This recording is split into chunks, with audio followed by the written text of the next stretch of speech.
Good afternoon, madam. Welcome you, ma'am.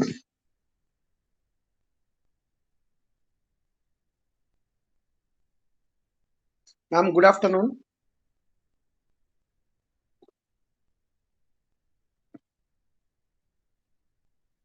Madam. Yes. Yeah. Yeah. Hello, sir. So Ma'am, I welcome you. thank you, sir. I'm just wondering how to share my presentation, which is minimized. So because we usually use Zoom, so should I do present now? I'm just testing it. Yes, ma'am. No problem. Our technical coordinator. Yeah, Neda can do it to me for me. Neda. So I'm Yes, just ma'am. We will testing. take Yeah. care of. So Just click on present now. click on present now. Then I do a window. Yes, ma'am. Your entire screen. Your Just click entire on that. screen. Okay, and then Allow. where's allow? There's only share. There's no allow. There is a share, right? Hmm. Share. Yes, click on that. Hmm. And then What's the next option? can you see my PPT? No, not yet. Okay, then there's something error. I think we can see the PPT. See, can you see it? No, ma'am. We can't see your screen. Hmm. But I can see it here. No, so share. Then what do I do? Just a minute. You are presenting your Yes. screen. Yes, we can see it now. Just a second. You Now can you can see. go to your. Yeah, we can see your entire screen right now. Go to your PPT now, Yeah. Yes, ma'am. Now it's and then okay. click on the. Yeah, this is perfect. Okay. So just to be on the. Give me a minute, sir. Okay, just a minute.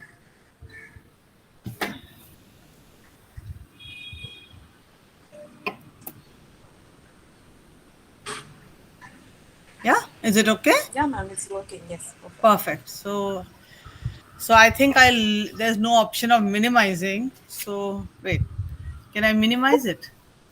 You can leave it for now if possible on the. Okay. Okay. So Yeah. just let me put on the fan. Okay. So just let me share it only. Then there's no stress of sharing. Wait. Where's it gone? Is it okay? Can you see Yes, it? ma'am. Yes, ma'am. It's okay. It's clear now. Great. So just let me put it on the. Okay. Yes, ma'am. Hi, sir. Now tell me. Thank you so much for the invitation. Thank you, ma'am. Thank you very much. Ma'am, now time is 2:56. We start the program sharp at 3 o'clock. Yes, Another, I'm. yes, another 4 minutes of time we have, ma'am. No problem, sir. We were ready before time. Shamil, are you ready with the YouTube live program? Yes.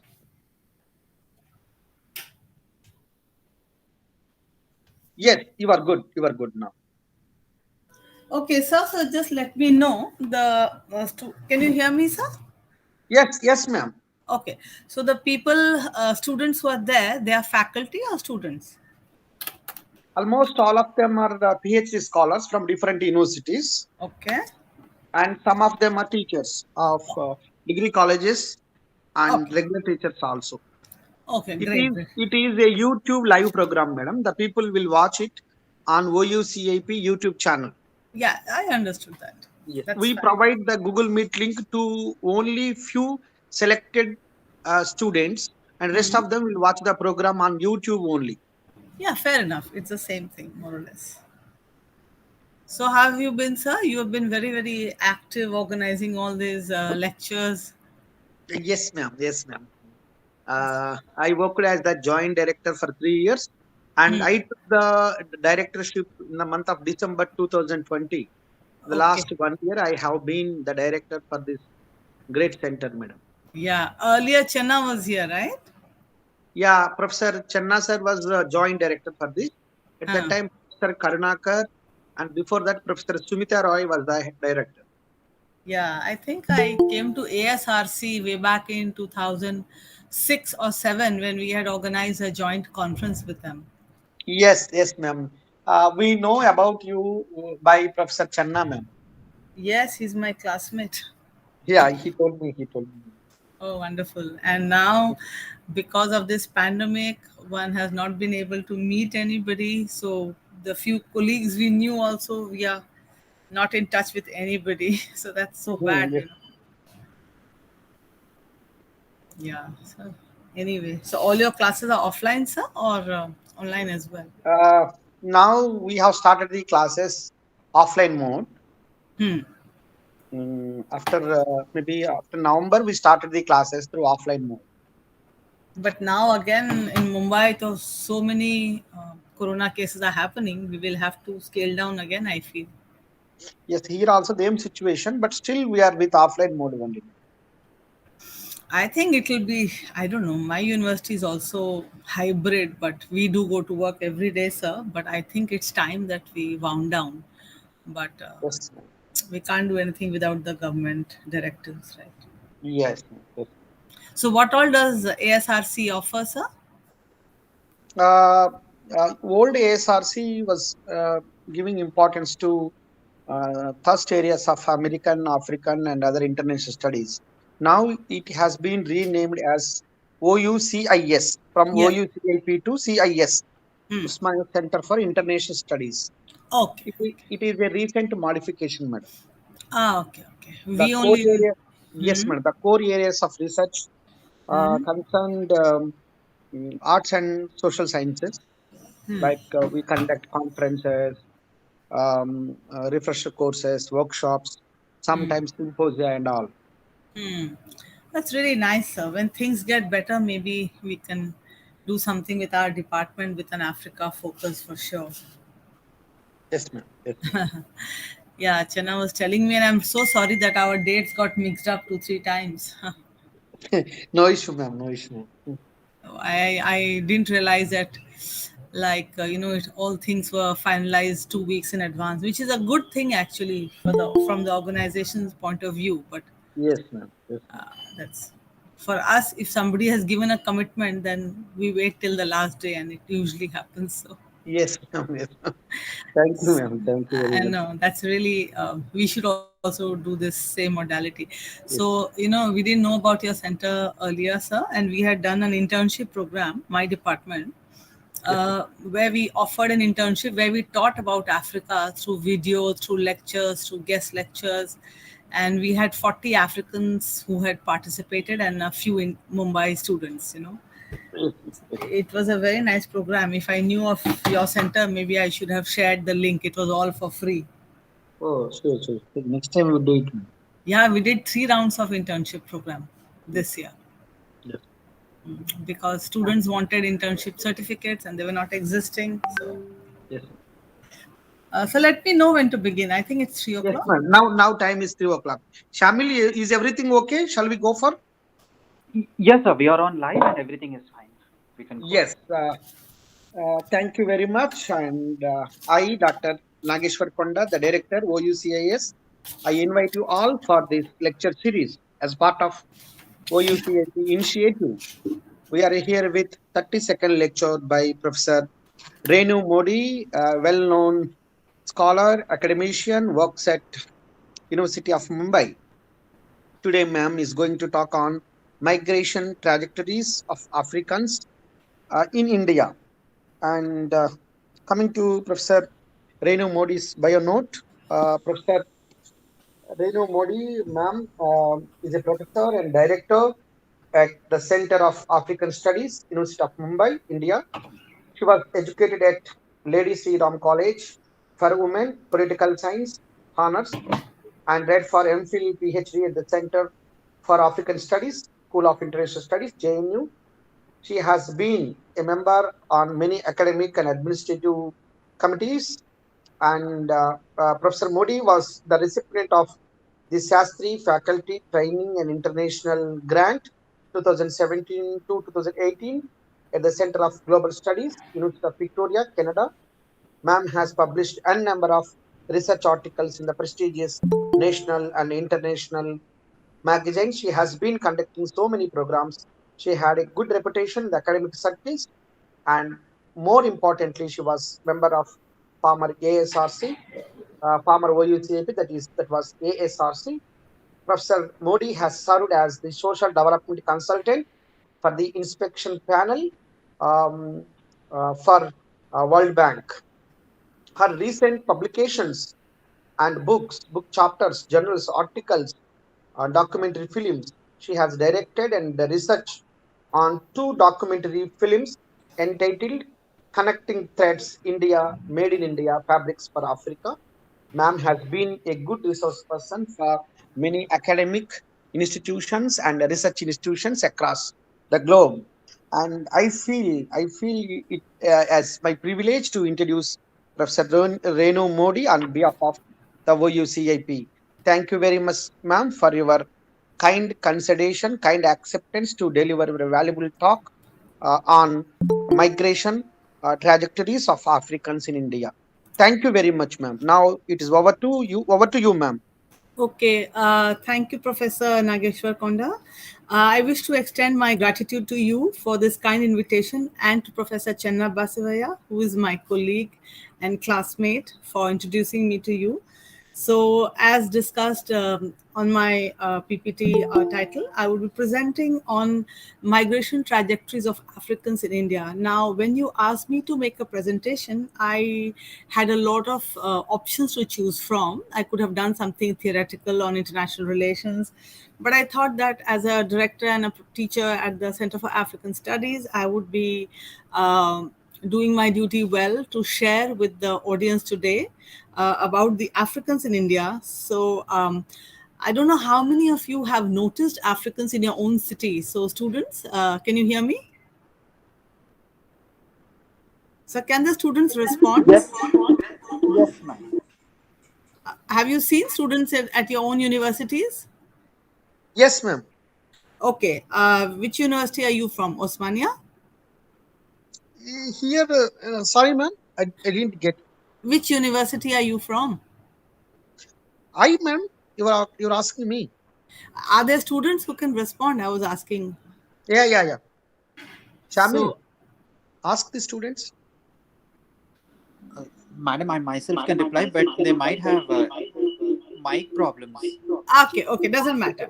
Okay, then let me finish the presentation and then we can do this conversation. Okay, so when I was invited by Professor Rao to speak, I thought I could draw on my own experiences of encounters with Africans who I have met since I was a student of African studies at JNU in the early 80s and thereafter.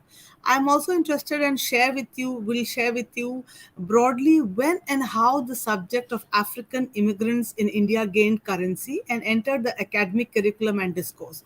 Africans in India is not a new constituency. They came in the time of the colonial period, particularly in the Portuguese era, which is the 15th, 16th century, and thereafter till the mid 18th century, when through slave trade, as sailors, as merchants, as traders, on a voluntary basis as well as on an involuntary basis. So Africans in India is nothing new. But the research interest on this subject has been pretty recent, I would say. And it has gained currency with the work of certain scholars like Professor Ute Roshenthaler, Alexandra Jedlowski, Professor Judith Byfield, Dorothy Hodgson, all of scholars who have been in the past 5 6 years interested in migration trajectories of people which were lesser known in the academic discourse. Yeah. So when I moved to Mumbai about say 1999 2000, we had four students in our department. Two were from Ethiopia, two were from Sudan. Later we had students from Tanzania.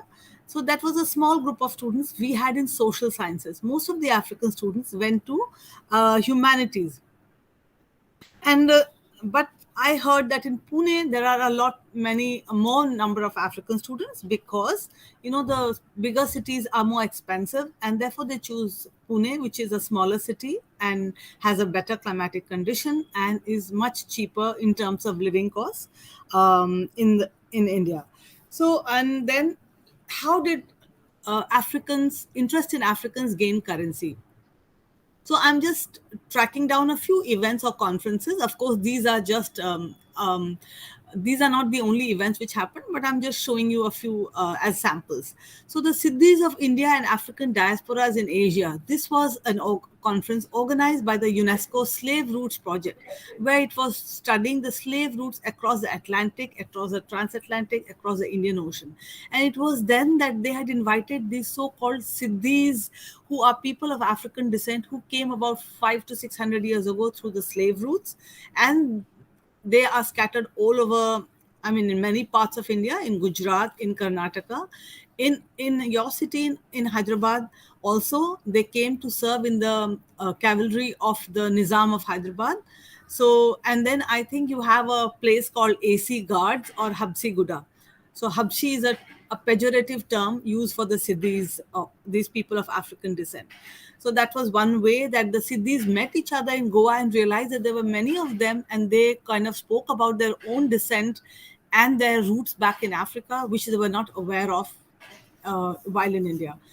And the second conference was organized in more recent ones I'm just speaking of, at the University of New Jersey, and another one in the University of Frankfurt, where there were, I mean, 3 to 4 days panels on biographies of mobilities and aspirations of success, in which there was a section and focus on Africans globally. So the Africans in China, Malaysia, Indonesia, everywhere they were discussed. And that's when we realized that this myth of people wanting to migrate north is a misnomer. So this kind of corrects our vision of academic discourse and people migrating to other southern countries. And this brought to the fore the interest in subjects of south-south mobilities, to say that, you know, the West always has this narrative that everybody wants to move to the UK, US, or Europe, but that is not true. As you can see with the number of Africans in India, this is just one example. So this is some of the recent literature that has been produced on Africans in India and elsewhere. So mobilities within Africa, Asia, and so these were the two book projects of which I have been a part. And these are excellent resources if you would like to read a bit more about the subject. Slave trade, as I mentioned, Africans came, I mean, they have been coming as early as the 11th century. So they came mainly from the eastern coast, Ethiopia, Somalia, Sudan in northern Africa.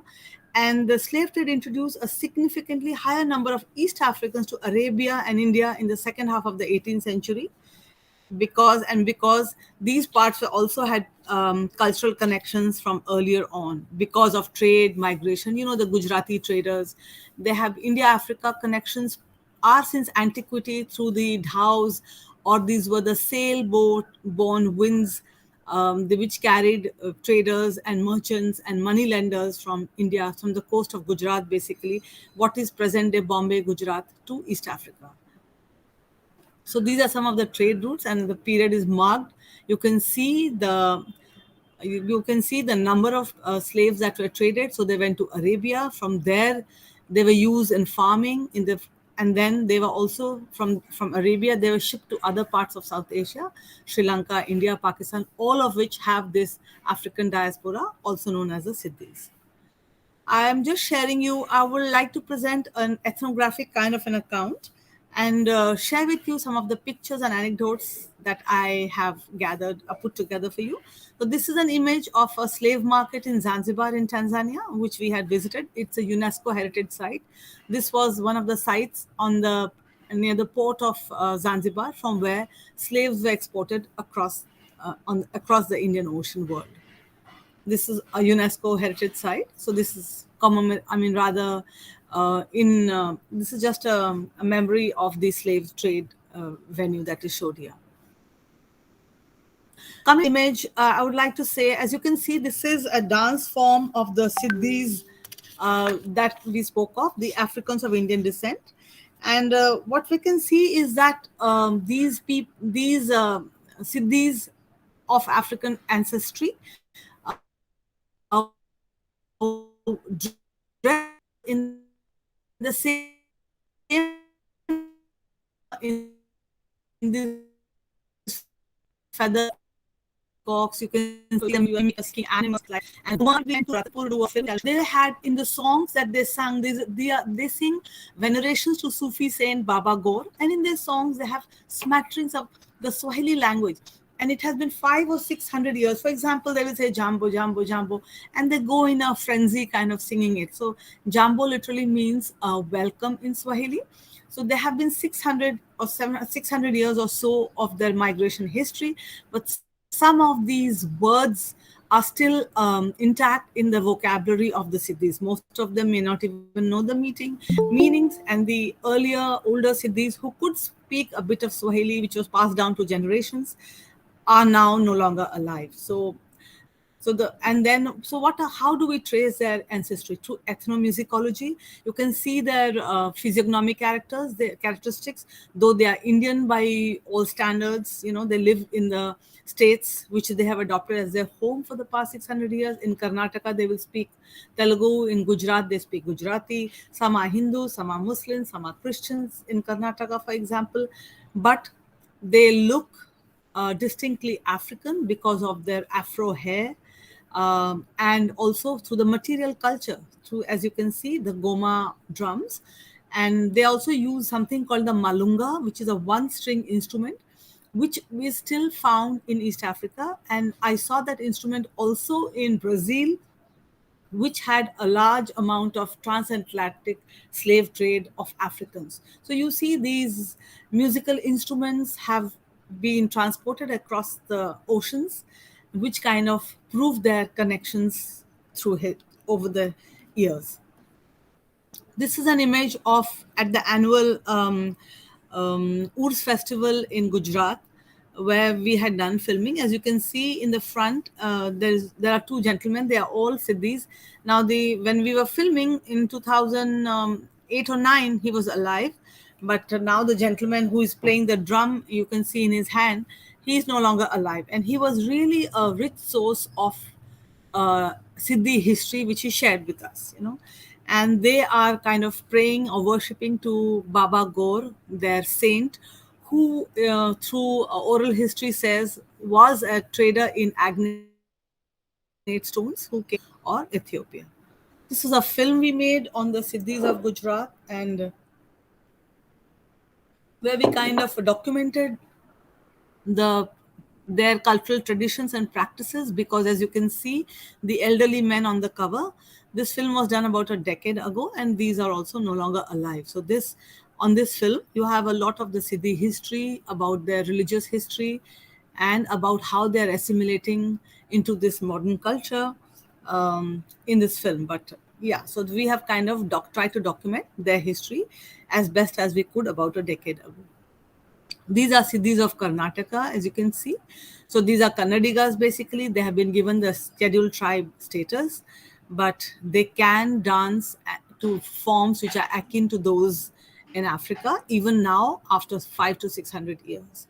And they are mostly, the Kannadigas are Christians, and they have been accorded the scheduled tribe status. And they have all the privileges and rights that any other scheduled tribe or caste in India would have.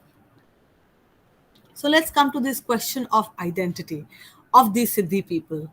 As I've just said, they have adopted their home. Their physical features are akin to the African. They sing the songs and Goma dance, and the material objects are only reminders of their historical connection.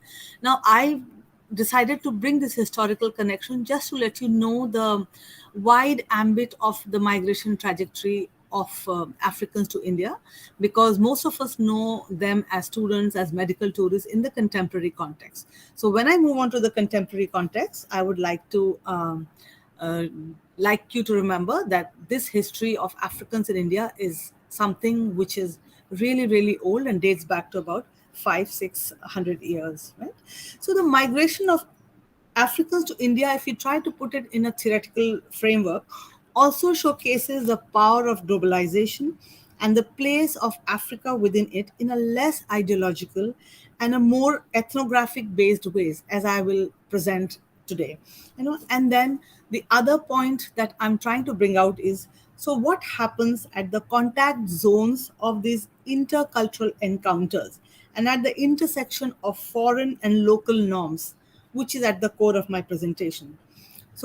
So what I'm trying to say is that some of the Africans who are of a different culture, background, language, when they come and meet with the Indian milieu, our culture, our language, our ways of living, there are some frictions. And because theirs are foreign norms and what we see and ours are local norms. So, how do they kind of adapt to these intercultural encounters? And here I bring to you stories of African immigrants, which are replete with narratives of success, achievements on personal and professional front. For some, their experience in India is a game changer. Like they tell us that, we have done so many interviews with African students, African medical tourists, and people in the churches, African churches, and they tell us that they are so glad that they came to India and they could study here, live here. Some of them, a very few of them, of course, have also now married local Indians, and by virtue of that, their children have Indian citizenship and they continue to live and work in India. Okay. For others, it has been a bit discouraging. So one needs to understand both the liminal spaces of discomfiture that exist at the contact zones of these intercultural encounters, right?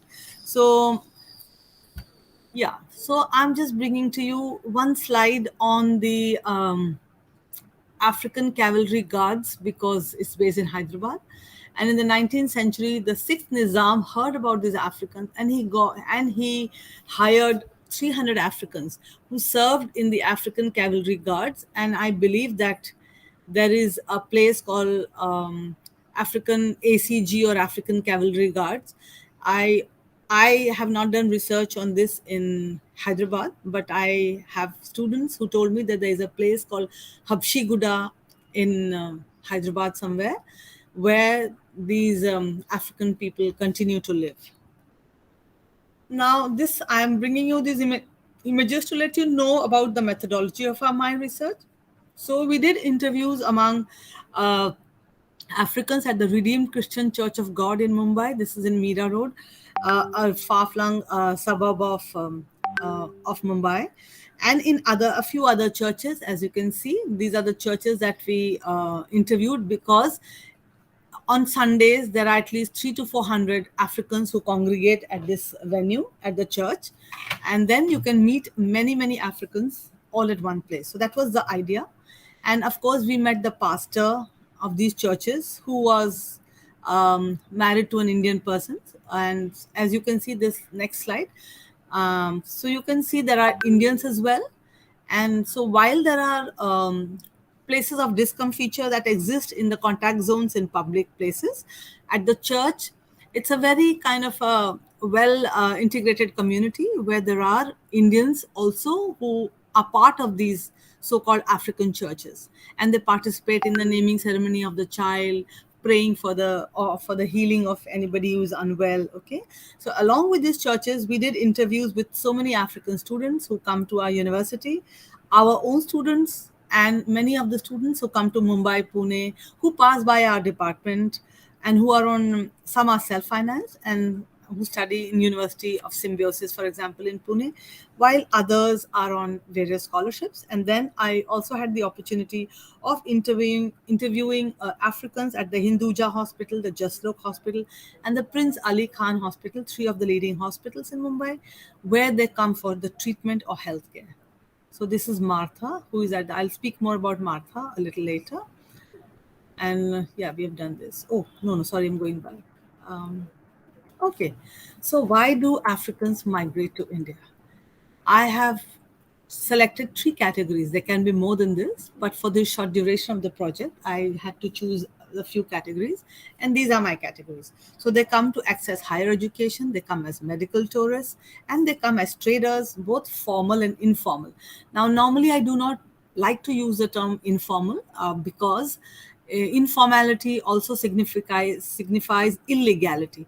But there is really nothing illegal about these traders. They are just in the non-formal sector of the commercial business activities in India, and they have come on visas and they pay their rents. So I do not like to use the term informal traders for the Africans traders who are working on a small scale. Now, when we are talking about African trajectories, as I've already mentioned, so what are their India experiences is the one which we are going to study just now. Okay? I've done with the methodology, data sources. Yeah. So let's talk about this one first category of African immigrants who are into entrepreneurship. There are very little trade and employment opportunities for Africans in India, because for that they need a separate kind of a visa and a letter from a company, which they do not have. So, and with the increased economic engagement between India and Africa, increased travel, trade between the two regions, which has accelerated over the past 2 decades, a large number of African immigrants have been coming to India for small scale businesses. And it also, this migration trajectory also signifies the feminization of migration move, because you see a lot of women now coming in, which include single women, okay, and single parents who have come with children here. And what do? So they are buying products in these cheap wholesale markets. So they have bought things like fabrics, pearls, bracelets, earrings, shoes, anything you can think of in these wholesale markets that we produce, leather bags, day-to-day wares of consumption, kitchenware, hair products, artificial hair, wax prints, because India produces a lot of these at very reasonable costs, okay, and they take it back with them. And there has also been a proliferation of airline connectivity over the past decade or more, I would say. So there is a direct connectivity between Kenyan Airways, Ethiopian Airways, that delivers the goods directly to the countries. So there are permanently people here, as you will see the case of Chris and Martha, who buy things here. They send it across through couriers to their home countries, and their brother or relative or trade partner picks it up and he sells it in their home context. So this has been going on, and this is what their livelihood is all about, right? So a lot of people, one of the largest group of immigrants to Africa are Nigerians. Most of them are from Igbo speaking or Yoruba speaking, and they came to India they come to India looking for salaried job, but they are unable to find fixed wages, and therefore they turn to this wholesale trading business. And then you find many Africans working in the cargo agencies, at shipyards, docks, at courier agencies in one particular area called the Muhammad Ali Road, which is very close to the docks or port in Africa. So that this is where they buy everything, right, including computer hardware, car parts. So this is kind of redefining gendered roles that we have known so far about migration trajectories. And so what does Peter have to say about Indians? They say people here are by and large peaceful, they are law abiding, and he's really happy to be in India. He does not have any grievance that he's in India, and he loves his stay in India, which he has been very vocal about, right? So, and this is Martha. I'll show you. We saw her image in the church, and I'll show you her image again. So she's a Nigerian national. She also came with the same dreams of finding some formal employment, which she did not. So she kind of trades in bulk of handbags, hair products, and in the wholesale markets, and she sells them to Lagos, where her brother lives. And what does she do now? She also runs a home kitchen in a small remote neighborhood of Navi Mumbai, which is not a central part of Mumbai, where she's making and selling a traditional Nigerian cuisine. And she kind of, who are the clients? The clients are single male workers who are working in the courier business in the dockyard area, where they're helping in the cargo and the logistics, okay.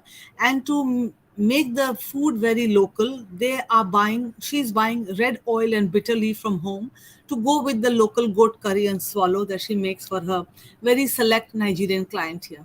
So this is Martha, and she also told me about a cameo role she played in one of the Bollywood films with Akshay Kumar called Khiladi 786.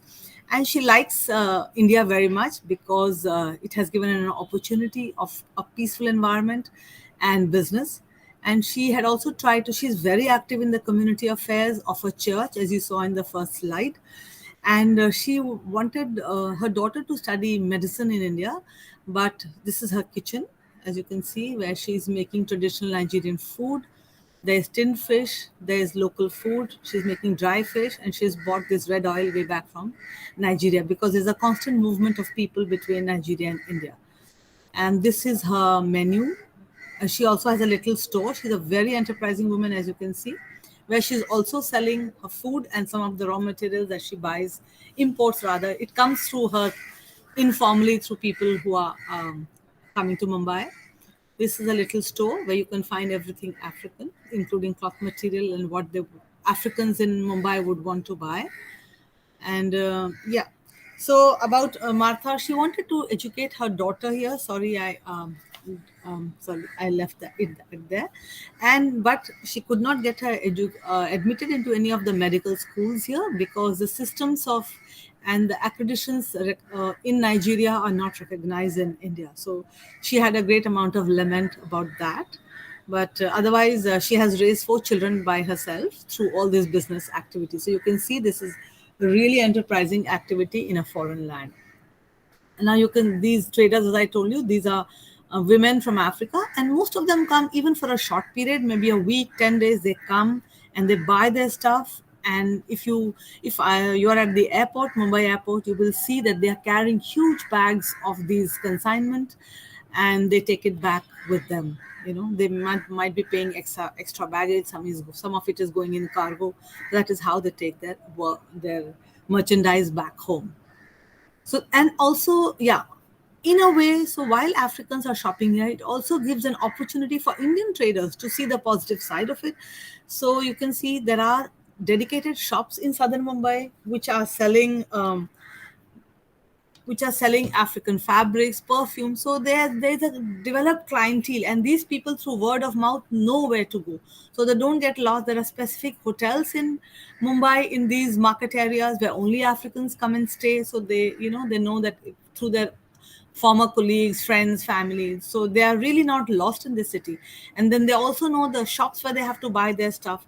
And I also found currency and exchange of almost any country which you don't find in our forex bureaus, you will find with these shopkeepers because they are dealing with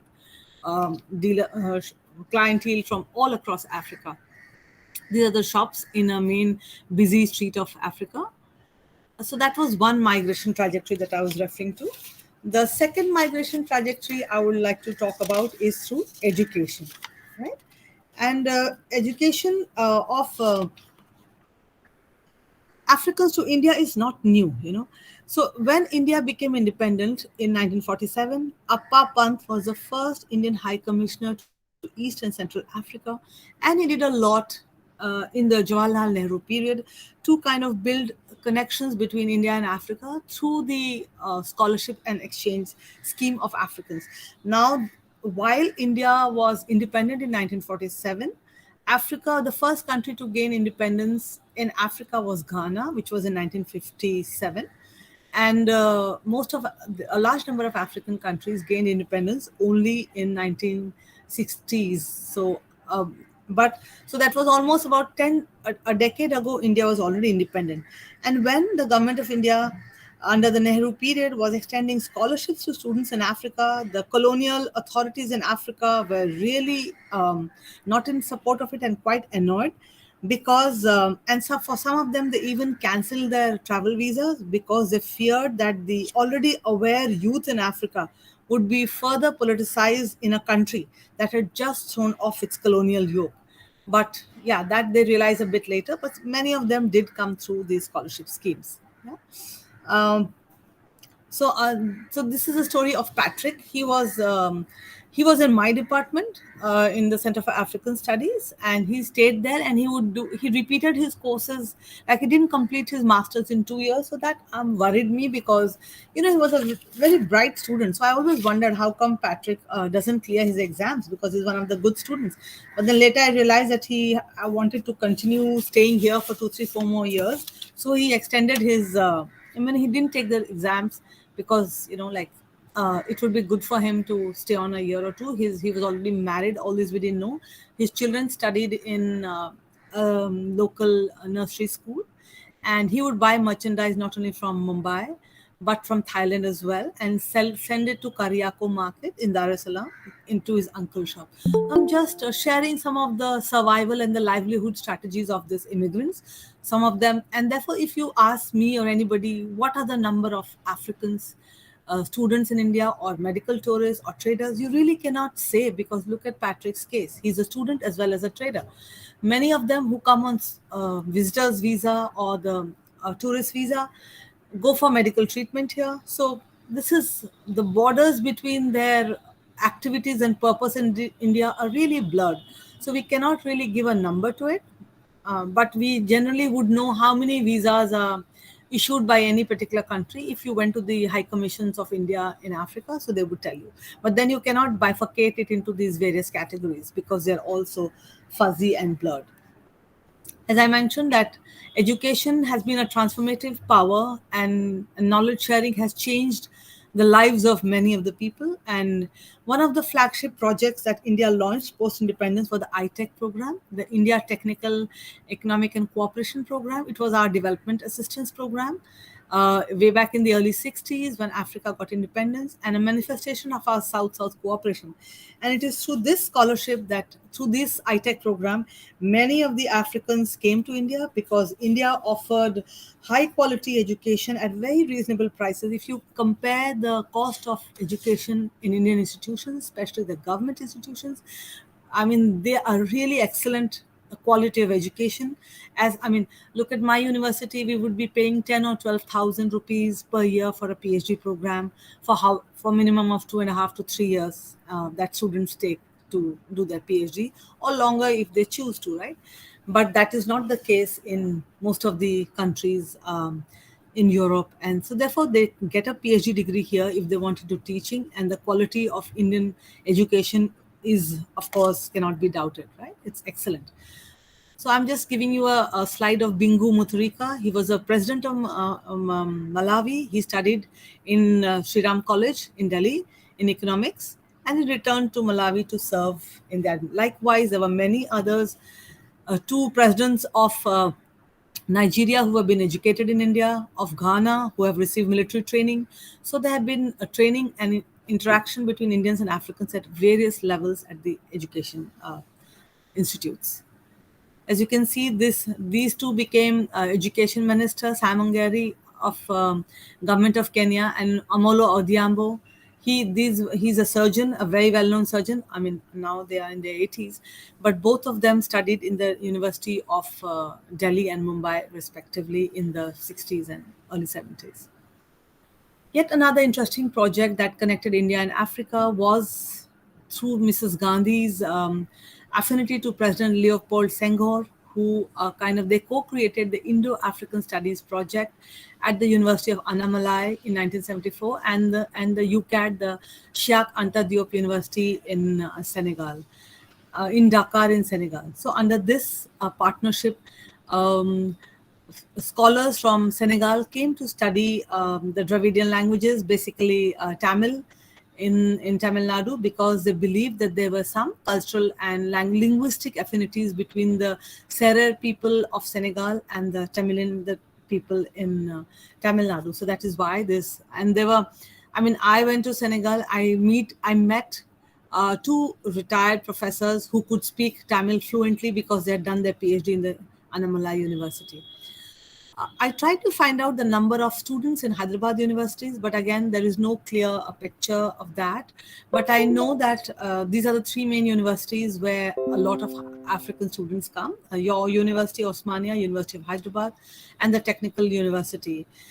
So the numbers and figures are not updated, but I do know that another factor that was told to me by a student was that Hyderabad has a very significant Muslim population, and therefore a lot of Muslim countries like Sudan, Somalia, and from these countries, students feel comfortable through word of mouth, and they have some connections with families over the years, with Indian families over the years. So they do come. I think Hyderabad is one of the cities which has one of the largest number of African students. The other such cities would be the agricultural university cities in Punjab, or maybe Pune, which also offers courses in commerce, IT, medicine. And of course, they are scattered all over the country through the ITEC program and the Government of India programs. So this was one of the major event, India-Africa Forum Summits. 3 such summits have taken place, which have kind of increased the number of African students in India because of the number of scholarships that the government of India offers. So scientific scholarships are offered to them, special agricultural scholarships are offered to them. Along with these scholarships, there are many African students who are self-funded and who come to these various universities in India. And one of the students of classical Indian dance who was trained in Delhi is Hema, who I saw perform at the Indian High Commission in Senegal, in Dakar. And she performs the Kathak so beautifully. Her bhav and abhinay is like, I mean, really brilliant. So, these Africans are so much into Indian culture and their Bollywood, and that it's really heartwarming to know that there's so much of soft power that India has in Africa. This is another picture that I took in Telonia of Solar Mamas under the Government of India program at an NGO in Telonia. These African women from across at least 39 countries come here and learn the art of solar technology, where they kind of learn how to assemble solar rooftop lighting arrangements with which they take back their technology and train others, and they use it for lighting up their streets, mobile technology for mobile charging. So many villages in Africa which did not have electricity now are solar powered because of these grandmamas who were not literate and were encouraged by the government of India to come and learn this technology. This is from Telonia, Rajasthan. These pictures were taken in 2018. And I'm just trying to show at various levels how the Africans are coming to India. These 2 last images are through NGOs and women to women learning. This is a Government of India program which kind of encouraged or sponsored African women on an exposure visit to learn things like microfinance, self-help groups, cooperative formation, and baking, cooking, how we do it, and how it is done in NGO here. And they took back their skills to organize their own cooperative societies in Ghana, Ethiopia, and other countries from which they had come. I'm sharing some images of African students at my own department, and that is where we get a lot of information from. They come, they attend in my department where I'm teaching, and and they mix with our own students. These are the African students with our PhD students. So this is how we kind of connect with our African students who visit my department and come from many of the cultural and academic activities. Sharing picture of Gennett. He was an ambassador and he did his PhD in my department. That's me at a seminar. That are my students, and he went back with a PhD degree from the Center for African Studies. That's Gennett, and this is where we are celebrating his. We went for a treat after his PhD degree. So this is us students and myself and my students and all Gennett's friends to celebrate his award of his submission and award of his PhD degree.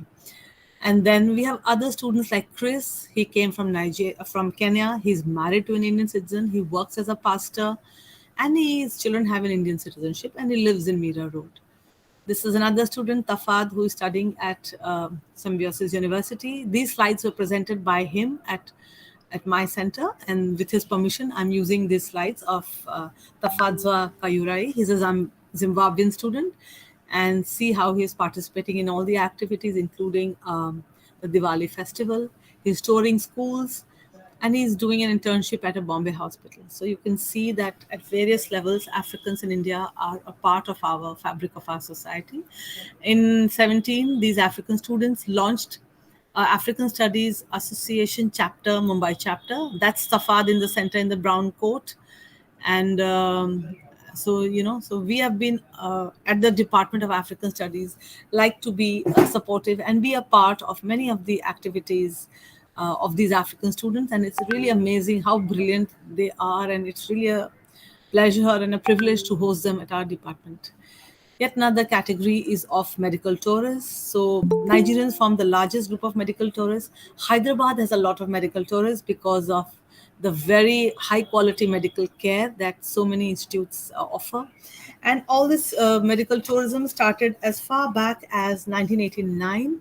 So we can say the unleashing of the powers of globalization, increased air communication, And it started with the Gujaratis and the Indian diaspora in East Africa who come to India for treatment and take back good work. So they get well and they go back and tell the people and the Africans there that, India is really good with medical tourists. The costs are really high. And from the Indian side, the medical tourism sector has been a revenue generator for the hospitals in India, and it got us a good name and a reputation for our pharmaceutical sector.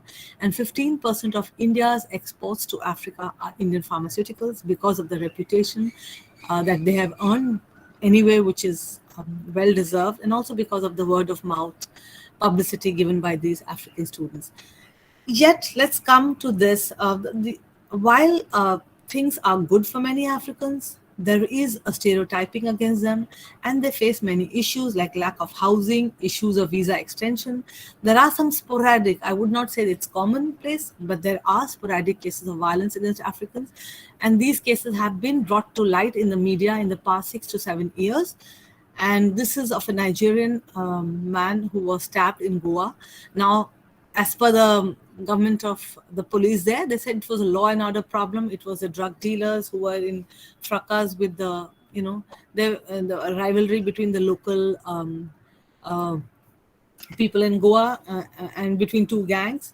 But what happens is, so the government takes it as a law and order issue and reports those who are engaged in such violence. But what happens is the general stereotyping of Africans in general and Nigerians in particular, which is not which is not the right thing to do. So I think we as teachers, students, and academics have to discern between a law and order problem and a racist attack against Africans, right? And therefore, there was another incident in Delhi where Ugandan women staying in an area called Kirki were allegedly their houses were raided at night on ground that they were kind of engaged in drug trafficking or prostitution, which was not the case. So these incidents cause a lot of hurt and tension between India and Africa relations, between our really long-standing good relations, trading relations, historical relations that have existed between India and Africa through centuries since antiquity. So what is needed is, Indians can do this to anybody. For example, people from Northeast India who come to Mumbai can be called Chini. This is really a lack of intercultural understanding and respect for people who look different than us. So that is a point to be noted, and we as academics and an educated community can write about it, share about it, to make this place a better place to live for the Africans and for other immigrant communities, because Indians have always been a rather a homogeneous community, very syncretic, very tolerant of uh, kind of various civilizations and immigrants, and therefore we should do the same for the Africans.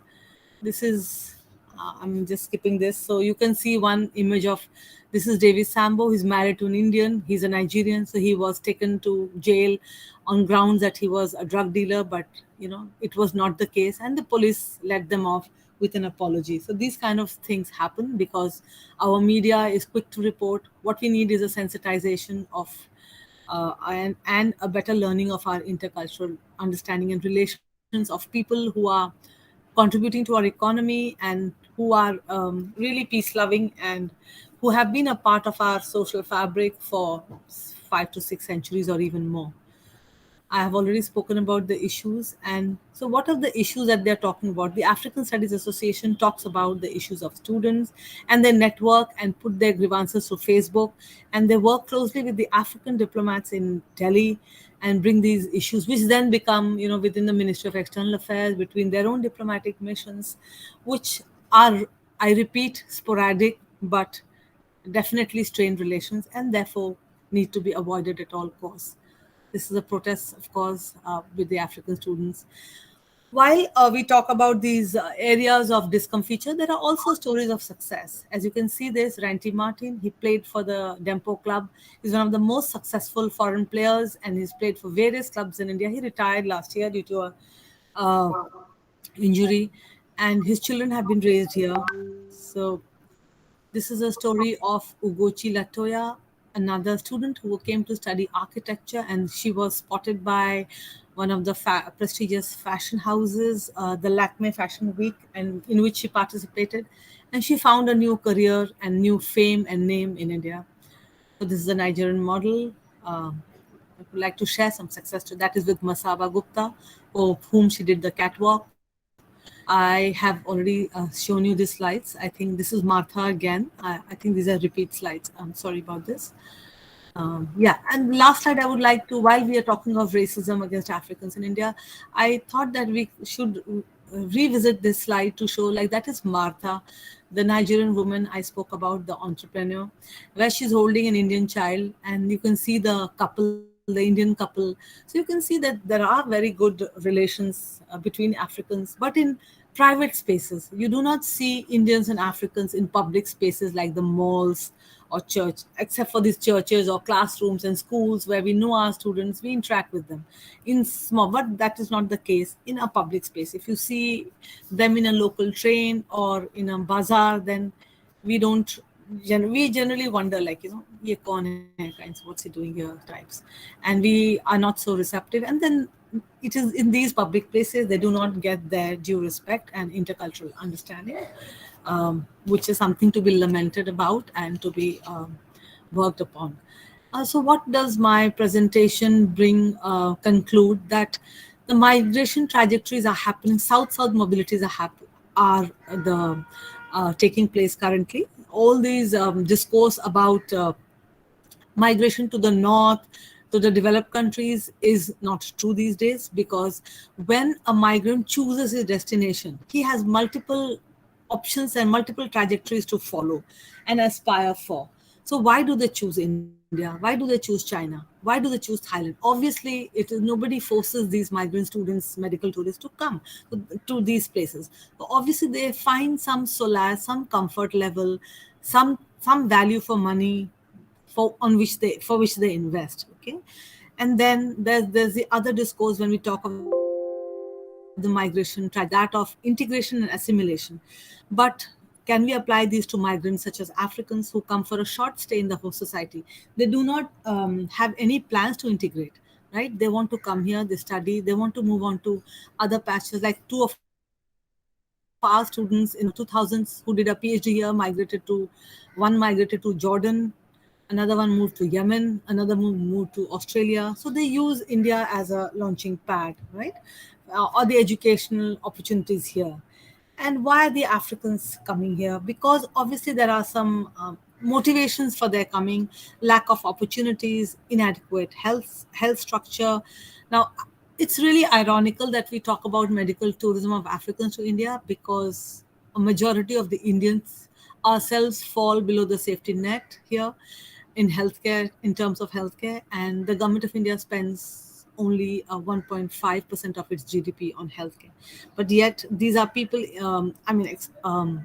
Treatment in India is definitely expensive in these private hospitals, but still, it is really excellent.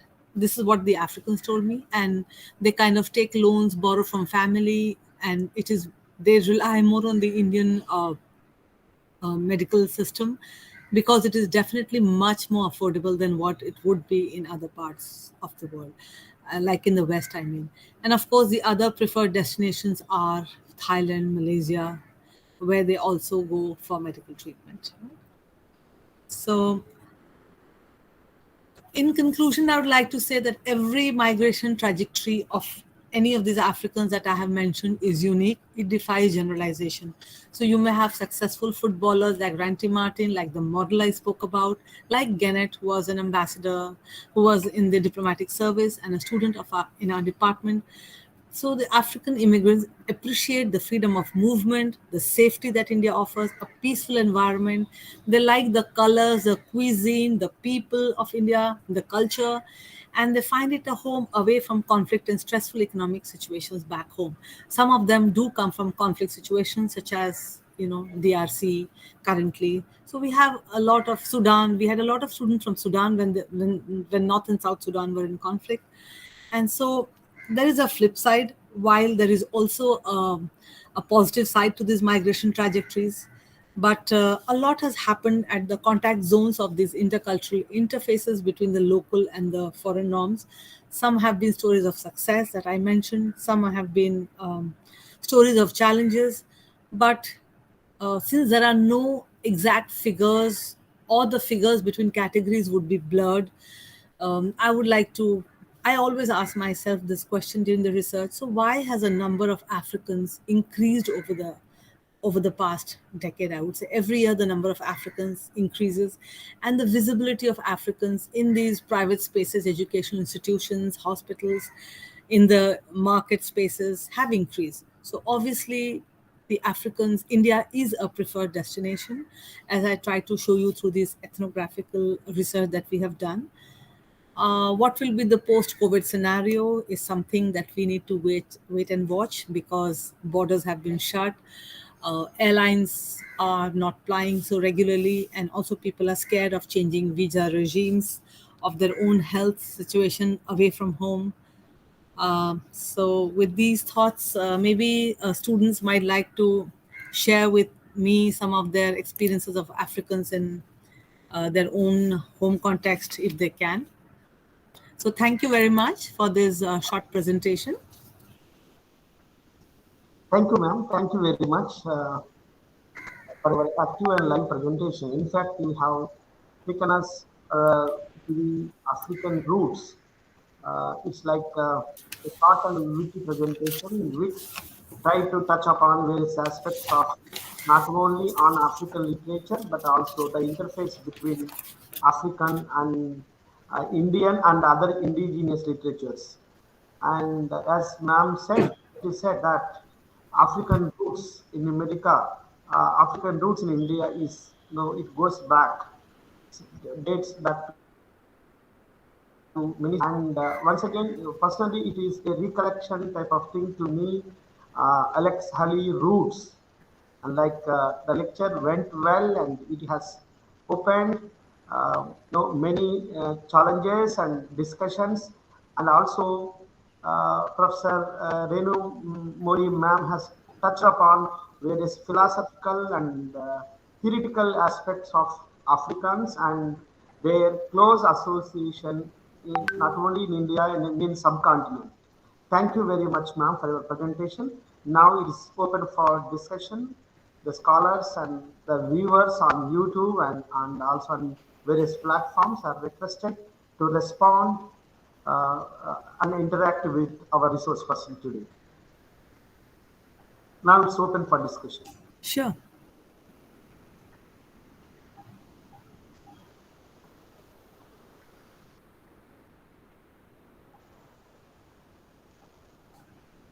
Shamil, can you post the questions on YouTube live? Can you post the questions in the chat box also? Sure, sir. If any, I'll surely do that. Thank you. Yes. Please share with me if you have any questions.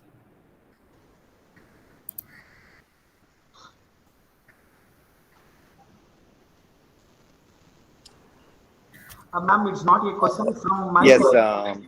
Okay, Dr. Konda, can I ask? Yes, please. Yes. It was a very interesting topic, and I unfortunately joined quite late. Okay, anyway, what I have heard, I found it very interesting. And I have come across many African footballers I am come from Kerala, in a place called Kozhikode. We have a football, even like what is called sevens, not the original kind of football, but it is called sevens, a different kind of football. And there is a very interesting Malayalam movie made on an African footballer. I forgot the name. It's something called Sudani from Nigeria. Yes, that is the name of the film. And I've come across many students studying in Kerala also. And I have been to Africa. I worked in Tripoli. And I know many people from India working in Africa also. So we find that the madam was talking about the possibility of Africans coming over to India. Madam, have you examined that? If we look at India, for example, we find that our economy is not that strong, and also our population is also very high. And is this one reason why people do not prefer to come over to India? Like in many Africans, I know many African students. I have taught many African students, so they all plan to go to Europe or to America to settle down. So, do you think that this is one reason that Africans keep away from coming over to India to settle down?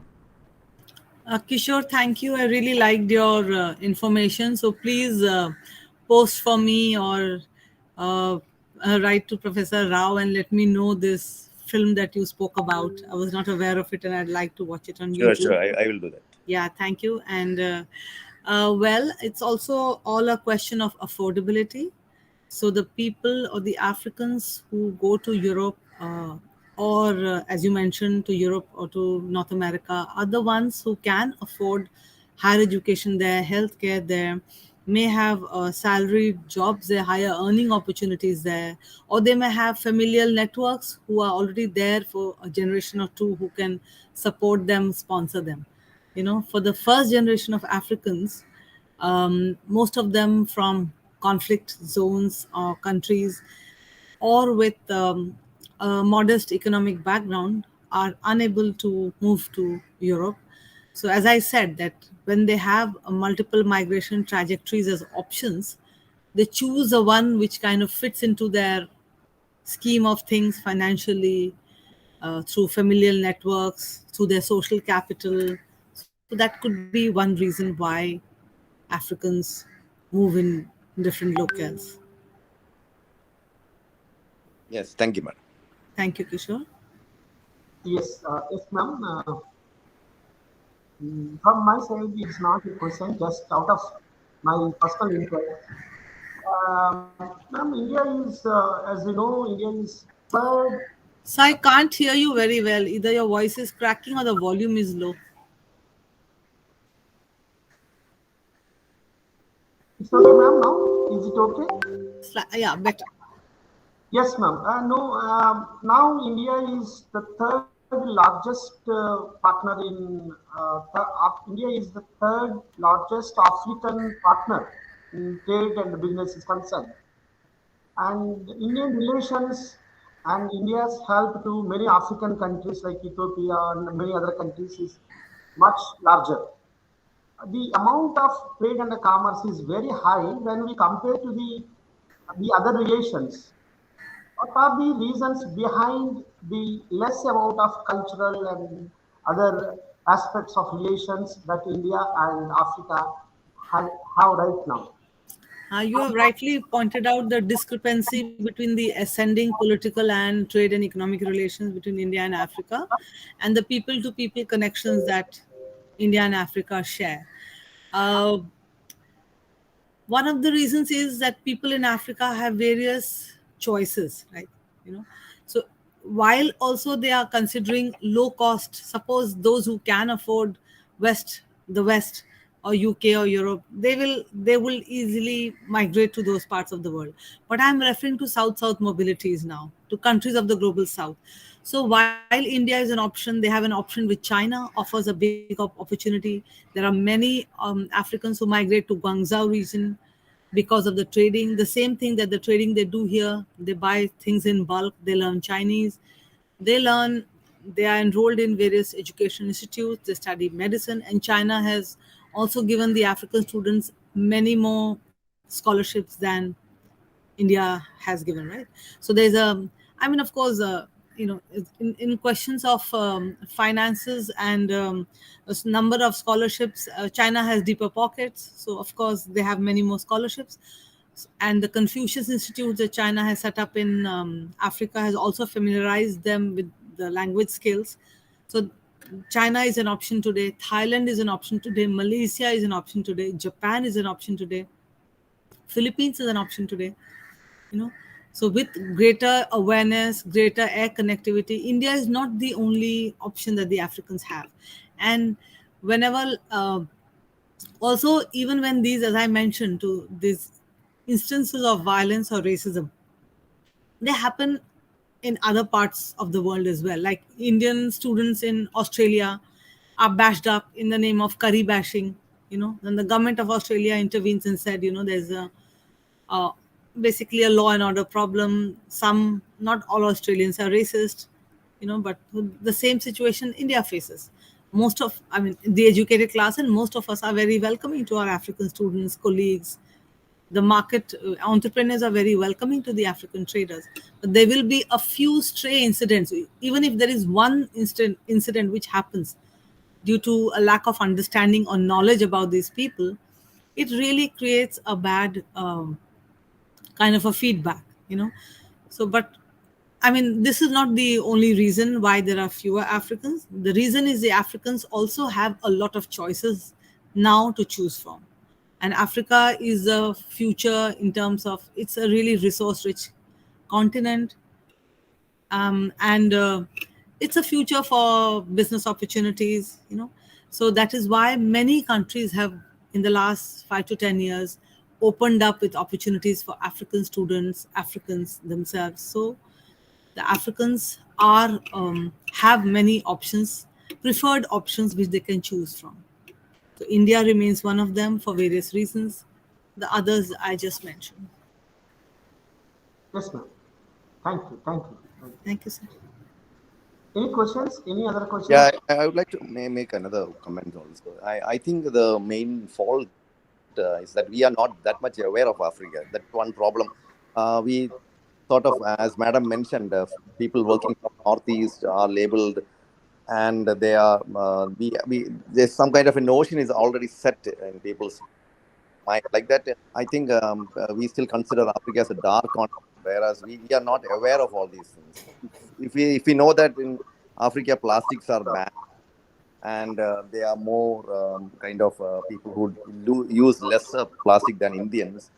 And if we understand that Somalian language is called as, a poetic language, and is considered as a nation of poets, we are totally ignorant of all those things. I think that is one reason that we don't recognize Africans when we see it.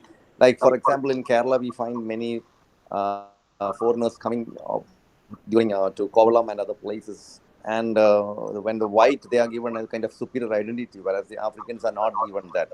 So I think it is basically because of ignorance, and such meetings like what OUCIP has done. I think will help to create a kind of new identity and knowledge about Africa. And I congratulate Dr. Konda for organizing this seminar, and I'm looking forward to many such things. Thank you so much. Thank you. Thank you, sir. Kishore, I am sure you are aware that the first batch of teachers to Ethiopia were from Kerala in the way back in the 60s. No. I'm not aware. But Okay. I know many teachers. I studied in an Anglo-Indian school here, and many teachers from there, they went to Nigeria to teach, and they came back when I was studying. So I've been taught by people who taught in Africa, and they tell about their experiences there. And I myself worked in Tripoli University, so I know something. And Well, it's sorry. strange to note that Indian movies are shown in cafes there. Old Amitabh Bachchan movies and 80s movies from 80s and 90s are shown in cafes in there, and they are very much aware about the Indian film actors. So that's something very good. Ma'am, apart from what Kishore has said, my personal opinion about Africa in the Indian curriculum, how Africa has been narrated, has been created in Indian curriculum is, now unknowingly, our Indian students, they were trained like that Africa is a dark continent. Still, there should be a change in the curriculum, right from the schooling. If you look at even NCRT, especially SCRT books, the state of Telangana, Andhra Pradesh, if you look at social studies book, still the students, the standard of 7th and 8th standard, they feel that Africa is a dark continent. Very negative aspects of Africa were highlighted in the curriculum. Maybe this has to be changed. As far as curriculum is concerned, it plays an important role to get the positive things and to get the vibrant ideas about certain country, race, people, and all. One is the second one is now that thing has been changed now. It has been changed now. Always Africans are African race. Most of the times, they were narrated, they were created as thieves or less civilized, less cultured people in the curriculum. And now, of course, after the 21st century, there are slight changes. Still, it has to be modified and it has to be changed and revised, madam. What do you say? Yes, definitely, sir. And if you see these things about Africa as a dark continent in any of the NCRT books, you must definitely send us the photocopies. We will take it up with the ministry because we work very closely with. I mean, I have not seen any school books, honestly, but if you have, then please do courier it to me. I mean, of course, there needs to be a change in education at all levels, including the school. I mean, talking about the dark continent, I had a friend who had bought tickets for a safari in Kenya, and an Ebola outbreak happened in Liberia. He canceled his tickets. They don't know it is 4,000 kilometers away. So they think of Africa as a country, not a. They don't understand that most people in India don't understand that Africa is 54 countries, and countries like India. I mean, India is such a small country compared to many of the African countries. So there's definitely that is what we do at the Center for African Studies, and we have 3 such centers in India. All these centers, these area studies centers, are doing that, talking about what I am talking. But unfortunately, I mean, I think a paper on Africa and should be a part of any international studies course like it was in JNU. That is when we learnt about Africa, right? Right. And so I hope that in your international relations course, you will also want to have more classes and more, if not lectures, then at least readings and books on Yes, Africa, which students can see for themselves, or films. For that doesn't take much effort. yes. Yes, and I think Nigeria, they produce really good films, just like Hollywood and Hollywood and Mollywood, like that. We have Nigeria is also very good at making movies. I think the number is really high in Nigeria. Yeah, that's Nollywood is a very Yeah. active film scene. Yeah. Anyway, it was very interesting talk about all this. Thank you so much. Thank you, Kishore. I thought that this will be something different for our audience. Yes. Yeah, we have. Any more questions, Professor? And no, ma'am, no questions. And thank you very much for your enlightening and active interactive session. And thank you very much. It is very resourceful talk. And I'm sure that this would be useful to the scholars, those who are working on African American literature and various interdisciplinary fields. Thank you very much, ma'am. Now may I invite the technical coordinator, Mr. Shami, propose a formal vote of thanks to this lecture series. Thank you, ma'am. Thank you, Professor. Yes, Yes, you are. yes.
Thank you, ma'am. Thank you very much. Thank you, Professor. It was my privilege to be talking here today. Thank you. Good to meet you, huh? Thank you, sir.